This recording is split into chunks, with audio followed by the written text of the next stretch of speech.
নমস্কার, আপনারা দেখছেন ওঙ্কার বাংলা, সঙ্গে রয়েছে দেবাঞ্জলি। নজর রাখবে এই মুহূর্তের বিশেষ কিছু খবরের দিকে।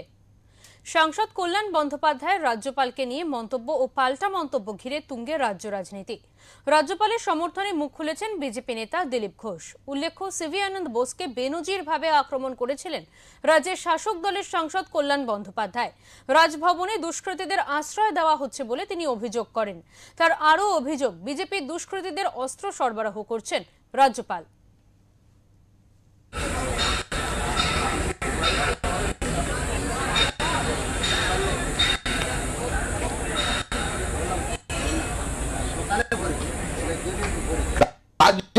রাজ্যপালকে আগে বলুন যে রাজ্যপালের ভবনে যেন বিজেপির সমস্ত ক্রিমিনালদের যেন রাজভবনে না রাখে। ওই রাজভবনে বসে ক্রিমিনালদের রাখছেন আর সবাইকে একটা করে বন্দুক দিচ্ছেন আর বোমা দিচ্ছেন, মেরে এসো তৃণমূলের লোকেদের। আপনি আগে সব বন্ধ করুন। আপনার মতো অপদার্থ রাজ্যপাল যতদিন থাকবে, বিজেপির চাকর বাকর রাজ্যপাল যতদিন থাকবে, ততদিন ভালো জিনিস পশ্চিমবাংলায় কখনো দেখতে পাবেন না।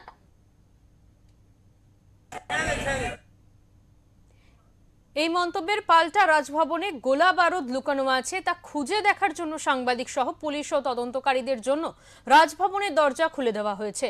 যদি তৃণমূল সাংসদের অভিযোগ প্রমাণিত না হয় তাহলে তাকে ক্ষমা চাইতে হবে বলে জানিয়েছে রাজভবন। পাশাপাশি সিভি আনন্দ বোস রবিবার কি বললেন শুনে নেব।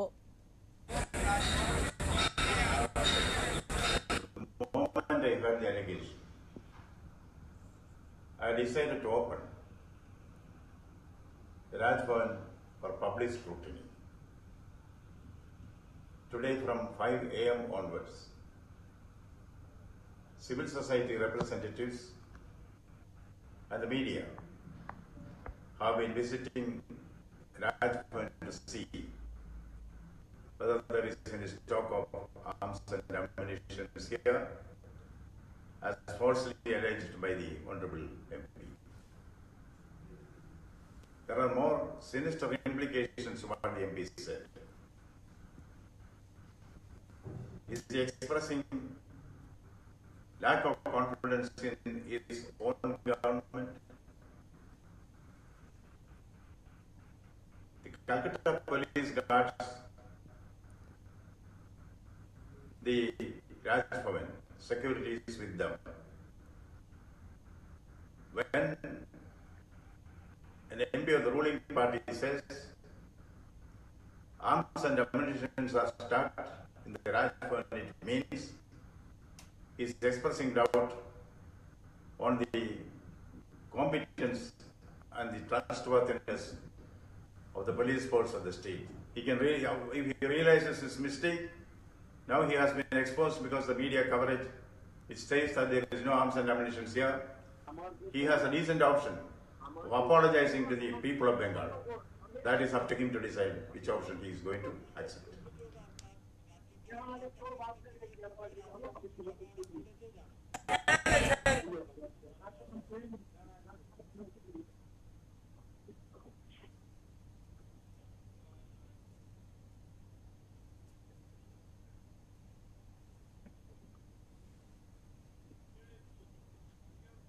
আমরা এই বিষয়ে কথা বলে নেব। আমাদের সঙ্গে টেলিফোন লাইনে রয়েছেন আমাদের প্রতিনিধি সঞ্জয় রায়চৌধুরী।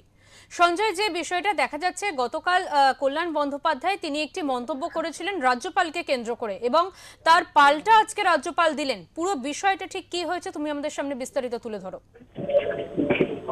রাজভবনে অস্ত্রের এবং যে গোলা বারুদ, এই অভিযোগের তীব্র প্রতিক্রিয়া এবং এর পাশাপাশি তদন্তের দাবি করেছেন রাজ্যপাল। এবং তোমাকে আরো বলি যে কল্যাণ বন্দ্যোপাধ্যায় সাংসদ যিনি বলেছিলেন রাজভবনে নাকি অস্ত্র ও গোলা বারুদ মজুত রয়েছে। এই বিতর্কের পরেই কিন্তু বিতর্কের কেন্দ্রবিন্দু তৃণমূল সাংসদ কল্যাণ বন্দ্যোপাধ্যায়, এবং এই বিবৃতি শোনার পর রাজভবন থেকে কিন্তু কড়া ভাষায় বিবৃতি জারি করা হয়েছে। রাজভবনের পক্ষ থেকে জানানো হয়েছে যে সংসদ হচ্ছে নাগরিক সমাজের সদস্য এবং সাংবাদিকরা সর্বোচ্চ পরিমাণ মানে সব এমনি 100 জন যে আমন্ত্রণ জানানো হয়েছে অলিখিতভাবে, এবং বলেছে তারা এসে রাজভবন পরিদর্শন করতে পারে এবং দেখে যাচাই করে নিক যে এখানে কোনো গোলা বারুদ বা অস্ত্র মজুত আছে কিনা। যদি অভিযোগ অসত্য প্রমাণিত হয় তাহলে সংসদের মানুষের কাছে ক্ষমা চাওয়া উচিত, এবং এই ভিন্ন ভাষণের জন্য, এই যে ধরনের ভাষণ দিয়েছে তার জন্য আইনি প্রক্রিয়ার মুখোমুখি হওয়া উচিত বলে রাজ্যপাল এবং রাজভবন মনে করে।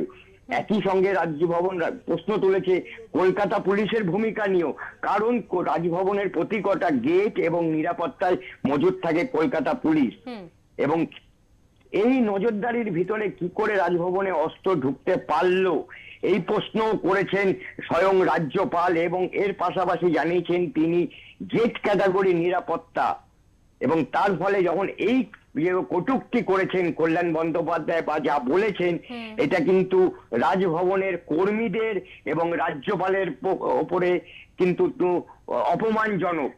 এর পাশাপাশি রাজ্যপাল এতে থেমে যাননি, এর পাশাপাশি বিবৃতি জারি করে যেটা জানিয়েছেন যে লোকসভার স্পিকারকেও এইভাবে এই বিষয়টা নিয়ে আনুষ্ঠানিকভাবে জানানো হবে, এবং তার বিরুদ্ধে ওঠা যে অভিযোগ তার তদন্ত করার জন্য তিনি জানাবেন, এই কথাও বলেছেন।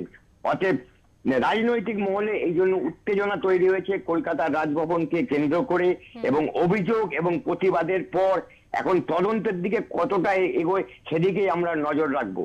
একদমই সঞ্জয়, তোমার কাছ থেকে জানতে চাইবো এই যে মন্তব্য এবং পাল্টা মন্তব্য, একে কেন্দ্র করে কি কোনো রকম ভাবে বিজেপি কোনো কর্মী সমর্থক বা বিজেপি কোনো নেতা মন্ত্রীর কাছ থেকে কোনো রকম কোনো প্রতিক্রিয়া পাওয়া গেছে? দেখো, এই মুহূর্তে সরাসরি কোনো প্রতিক্রিয়ার বিজেপি কোনো নেতা কর্মী বা আপাতত কেউ দেয়নি কলকাতার ভেতরে। এই বিষয়ে প্রত্যেকে তারা মুখে কুলু পেটেছে, যেহেতু এটা রাজ্যপালের বিষয়।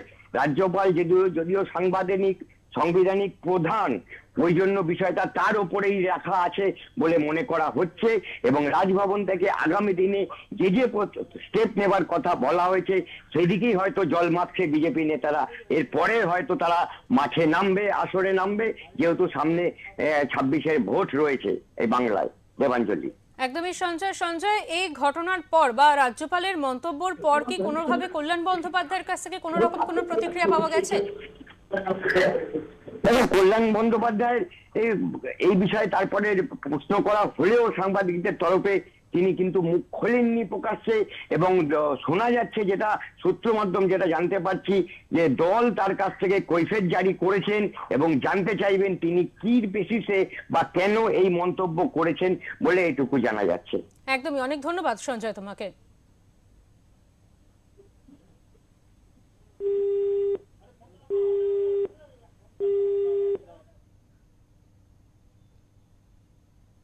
আমাদের সঙ্গে ছিলেন আমাদের প্রতিনিধি সঞ্জয় রায়চৌধুরী।